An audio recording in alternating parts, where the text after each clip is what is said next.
Hello, I'm Kamal Santamaria. This is Counting the Cost on Al Jazeera, your weekly look at the world of business and economics. This week, India.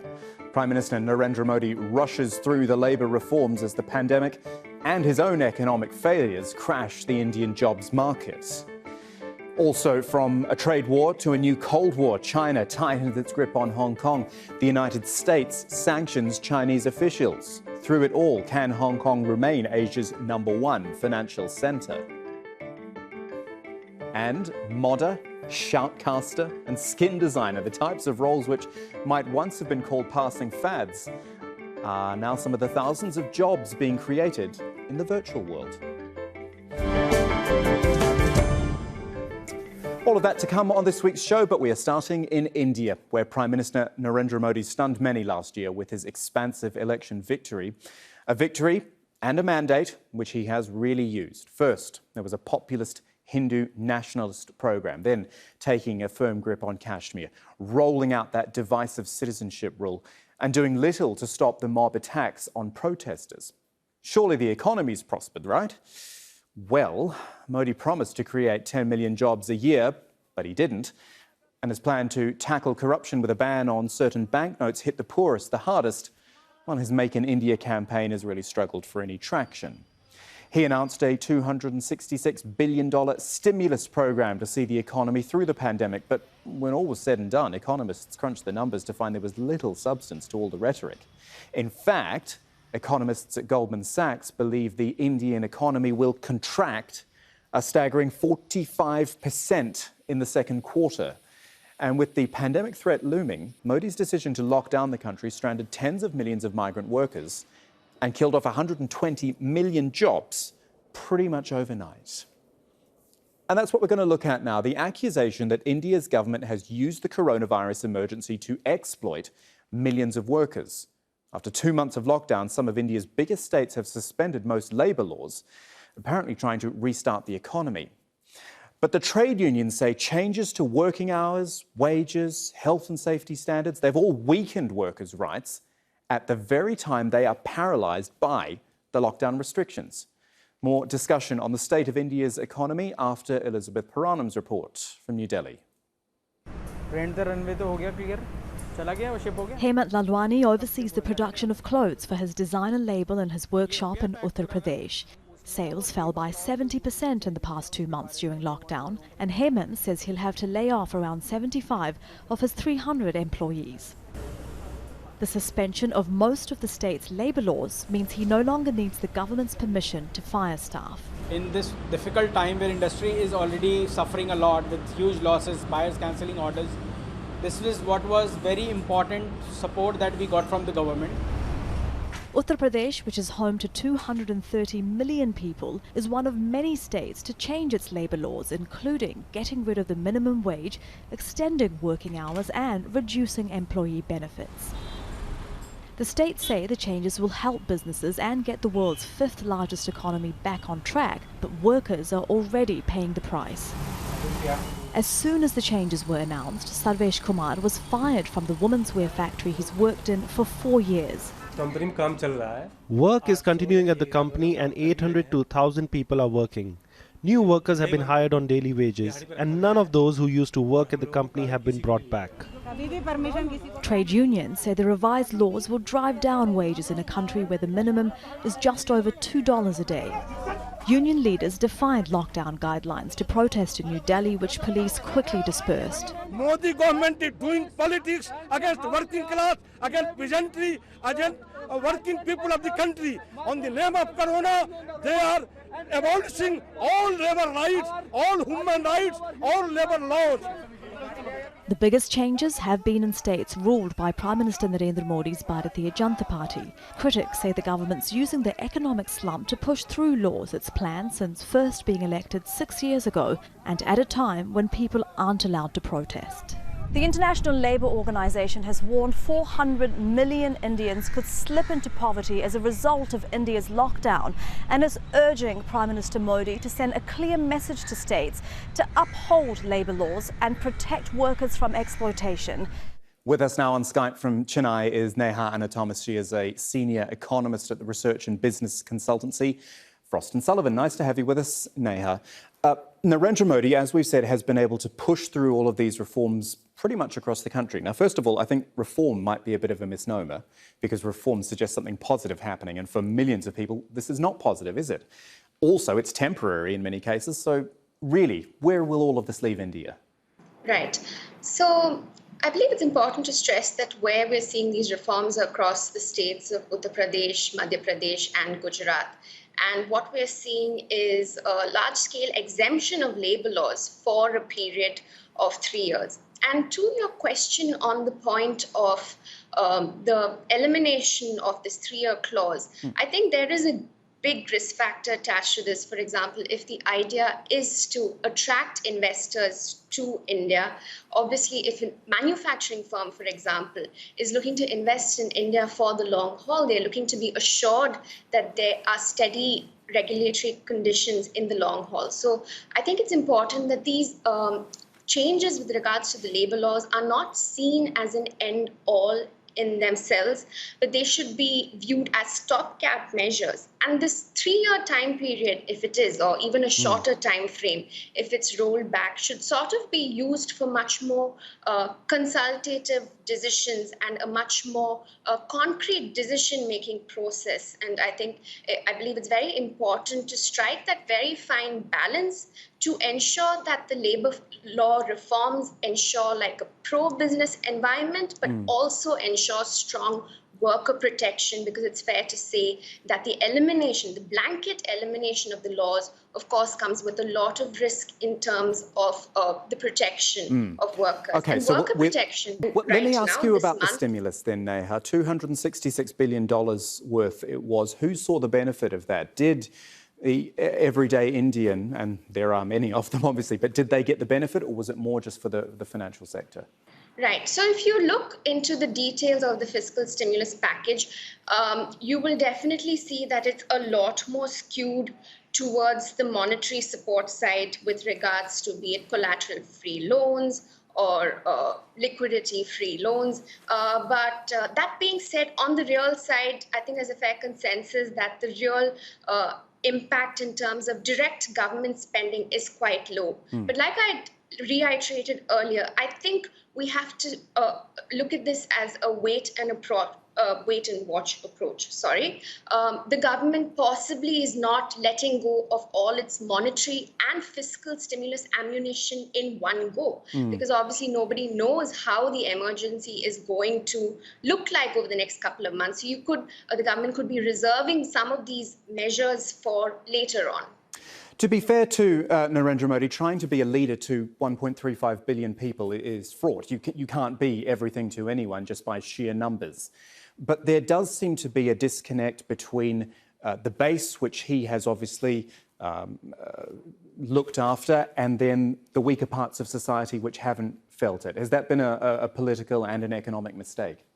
Yes, so I do think that we are seeing a deficiency when it comes to the demand side, in the sense that perhaps we should be seeing it, what you see in other countries, be it cash transfers to the poor or wage subsidies to corporates to sort of tide over now. But again, there are other important things to consider in the sense that India's fiscal health, especially in times of a rating downgrade. So we're in a bit of a precarious condition, but you could see some of these measures being unrolled over the next couple of months. What we've seen so far is to sort of just keep business running and to tide over.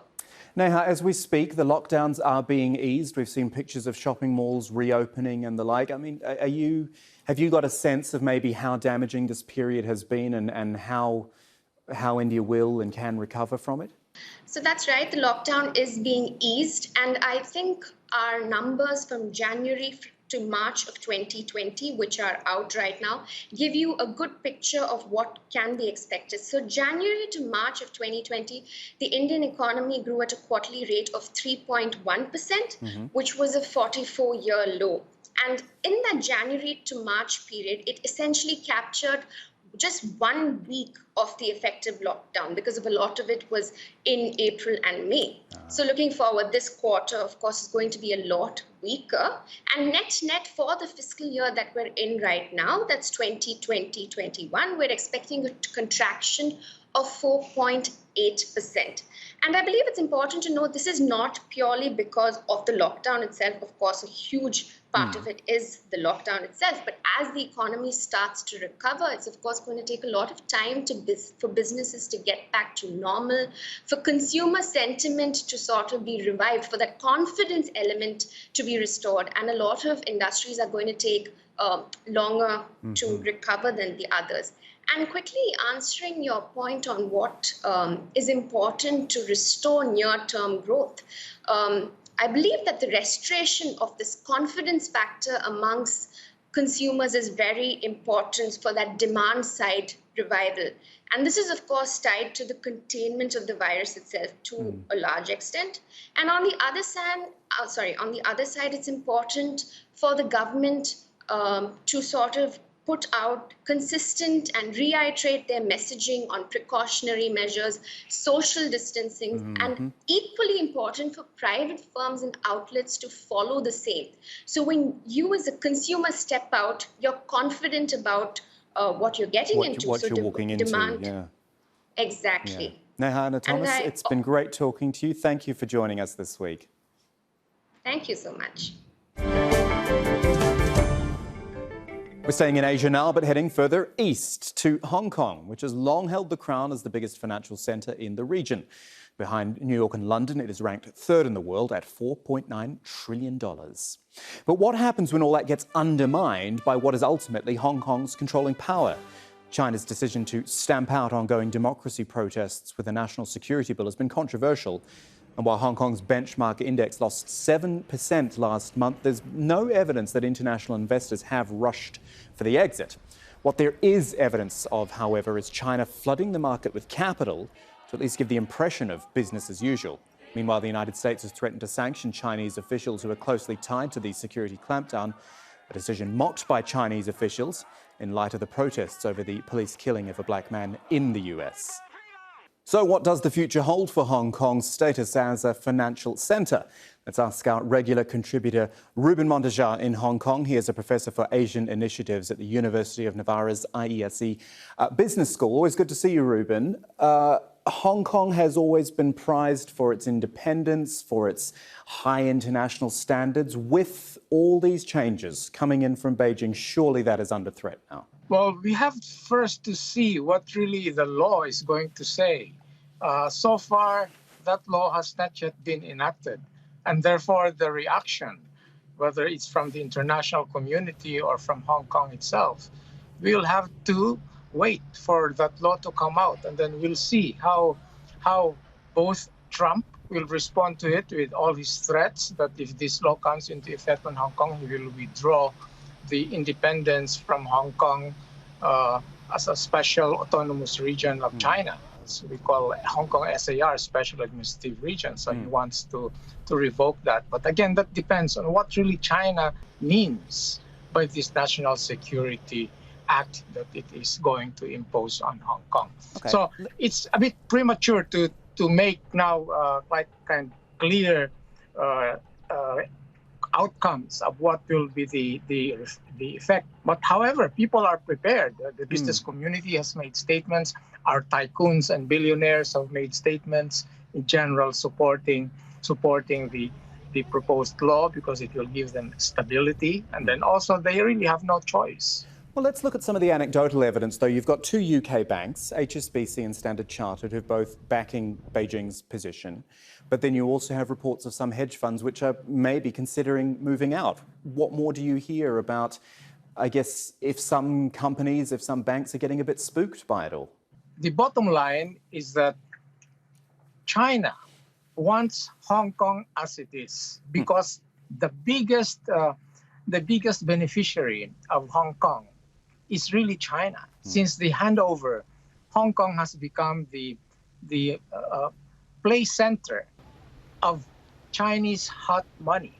So China prefers that they have a Hong Kong in which all the money players in China that could not do it in China because it's not good for the domestic economy can do it in Hong Kong. Imagine, it's like Macau. Gambling is illegal in any part of China. Then they allow Macau to be the center of gambling. So it's the same thing in Hong Kong. They want Hong Kong to be as it is because there is no replacement. Shanghai cannot be a replacement. Well, this Shanghai is what I wanted to ask you. Cannot be a financial center. Has China taken any steps to make mainland China look more attractive for international banks and international investors? Remember that a few days ago they announced that Hainan, one of the special economic zones, one of the 5 special economic zones, they will turn it into another Hong Kong. That's not going to happen, at least not in the foreseeable future, not in my lifetime, and probably not in the next 50 years. For us, any place in China that's under the control of the central government cannot be like Hong Kong, because Hong Kong was inherited with all its characteristics, the characteristics that made it international, the only really international city within Chinese territory. Just finally, Ruben, you touched on this earlier, talking about how President Trump will react. We always look to that. Just give me your views briefly on how damaging potentially the US and its decision to change its status or the way it views Hong Kong, how potentially damaging that could be. Well, there are 4 areas we're talking about here. Whatever Trump does, it will fall generally within these 4 areas. One is tariffs. One is the use of dollars as a currency for transactions and trade. Third is the restrictions on the soft power, access to technology, science, education, all of that. And the fourth is sanctions on China officials. For example, restrictions on travel, visas, on identified people, specific personalities that Trump will say have been responsible for this. So all of those, like visas, freezing their accounts in the U.S., all of those. So that's the fourth. So that will be the effect. Tariffs, I think, will be difficult because if Trump really considers Hong Kong no more autonomous in terms of trade, then the whole tariff system that has been imposed on China on phase 1 of the trade war will apply to Hong Kong. So I don't think that's going to happen because that's also detrimental to the U.S. in some sense, because Hong Kong, really, we don't produce our own. We are a re-exporting country. So, sorry, not country, economy. So, territory. But I think it will begin with the soft power. For example, sanctions on China and Hong Kong officials. So restrictions on access to sensitive technology, scientific research, education, all. So it will go up that ladder. First on the sanctions on officials, then secondly sanctions on the soft power issues, education, restrictions and then third will be the restriction on the dollar. That is serious because SWIFT and CHIPS, which are the kind of the way in which we deal with Hong Kong, with the US dollar. After all, China's foreign reserves, 45% of that is denominated in US dollars. So therefore, China, in fact, protects that. China limits the flow of US dollars outside of Chinese territory. So then the last one will be tariffs. I think tariffs is the last one. So this will be the 4.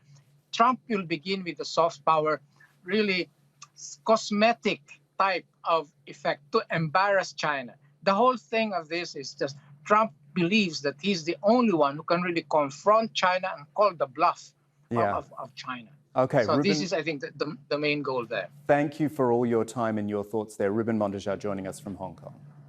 Well, we've already talked about jobs this week in relation to India, but the fact is hundreds of millions of jobs have been lost worldwide because of this coronavirus pandemic, while those who can, and that includes, I should say, the producers and editors of this show, have been working from home using online technology to keep us all connected. But believe it or not, there's been jobs creation too. The virtual economy, it continues to grow. It employs hundreds of thousands of people. It is worth $100 billion a year, which actually makes it bigger than the global film industry. Just one example for you. Farmers, not the ones who deal with crops and cattle, but rather they're a term given to people who sell in-game items to other online players. There are more than 150,000 people worldwide earning up to $25,000 a year doing that. It's been popular in Venezuela, where these so-called farmers can earn $40 a month, remembering the country is rife with unemployment and the average wage is only $7.50 a month. L'Atelier is a foresight company. It's part of BNP Paribas, and John Egan is the CEO, joining us from Paris this week. John, thanks for your time. So, modder, shoutcaster, skin designer. I had to do some research because I had no idea what these things meant. A shoutcaster apparently is a commentator on esports and things like that. I mean, I'm sorry to be boring here, but are these real jobs? Are these sustainable jobs? Well, two different questions, Kamal. So are they real jobs? Yes, certainly. And there's quite a few people employed in them right now. Are they sustainable? Time will tell. I think what we're seeing, though, is that there's hundreds of thousands of people now deriving an income from virtual economies. And while some of them might disappear, certainly some of them will be maintained. Could they become an aspirational job even? I'm just thinking back to when we've seen previous quote-unquote .com bubbles and they've burst now. I don't think we're in that territory now. I think quote-unquote .com is just part of life. So is it different now? Can these become jobs which people actually work towards? Well, some of them already are. And examples, for instance, people will be familiar with Second Life, has for years sustained businesses within the platform, so much so that $65 million in income was actually withdrawn from Second Life last year to businesses that exist on the platform. That's just one example. Now, there are a lot of them that are transient, I accept, but some of those jobs that are aspirational already are jobs like streamers and esports. They're already mainstream. But I think one of the things we looked at were the emerging jobs, the jobs that are only at the beginning and maybe sometimes are more supplemental in their income profile than they are primary. Like what? Like, for instance, virtual asset creators and virtual good creators. So we're seeing an increase in the emergence of decentralized cityscape platforms. Examples would be Decentraland and CryptoVoxels and Siminium Space. And on these platforms, people are creating virtual artifacts secured by a technology called non-fungible tokens. And these NFTs, non-fungible tokens, not only do they provide provenance to the actual virtual asset itself or the good, but they also establish uniqueness. And in creating uniqueness, it establishes value. And around that value, we've seen the emergence of secondary markets that will support a qualification of value for those virtual goods. So one instance, or one example, would be the emergence of people who are creating virtual goods, virtual art, and virtual assets. Okay. Let's talk about existing jobs then, because what the pandemic has showed, and it was through necessity, is that working from home is doable. And it was actually pretty quick, I thought, the way people switched to it, and the technology was clearly there to be able to make it happen. Does that mean it should carry on once, and I hate this phrase, once all this is over, because who knows when it'll be over? Yes, that's a part of the intrinsic nature of this question is complicated because we're not really sure what the new normal would be and when it would arrive. But I would expect that we will see a degradation in the level of involvement within virtual platforms in this enormous spike over the last couple of months, primarily and principally due to the pandemic. But you would expect, or certainly we would expect, that once life returns to normal, there will be a significant portion of people that maintain their emergence within these virtual worlds, within these virtual platforms on a more permanent basis. Our expectation is that we'll see stock prices and gaming stocks decrease. We'll expect to see levels of download for digital gaming decrease, but the behavior is now established. It's 3-4 months of that behavior, and we've also seen a significant amount of job loss. So people are looking for new ways to create income on virtual platforms. On that issue of job loss, it has been horrendous all over the world. What are your thoughts on recovery? Because I guess so much will be dependent on how many people are able to be rehired by a company. Maybe companies are just saying to them now, look, we have to let you go because we're going to go under if we don't, but rehiring will be key. Rehiring is a complicated thing. Historically, we see the highest rate of a decrease to unemployment peak at about 0.7% a year. So if you see a drop of 7% unemployment, you will or 7% in employment, you will typically expect to wait a decade before that's reestablished.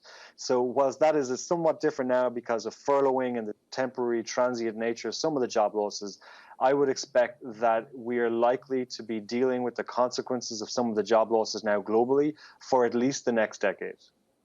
The new normal, isn't it? John Egan joining us from Paris. Thank you so much. Do appreciate it. Thank you, Kamal. And that is where we'll leave things this week. But I do want to hear from you, your thoughts on this week's show or for future episodes. I'm at Kamal AJE. Tweet or DM me and do use the hashtag AJCTC when you do. You can go old school if you want. Drop us an email. countingthecost@aljazeera.net is the address. And there's more online at aljazeera.com/CTC. Takes you straight to our homepage in the shows section. There you can watch individual reports and entire episodes anytime you want. But that is it for this edition of Counting the Cost. I'm Kamal Santamaria from the whole team. Thanks for joining us. The news on Al Jazeera is next.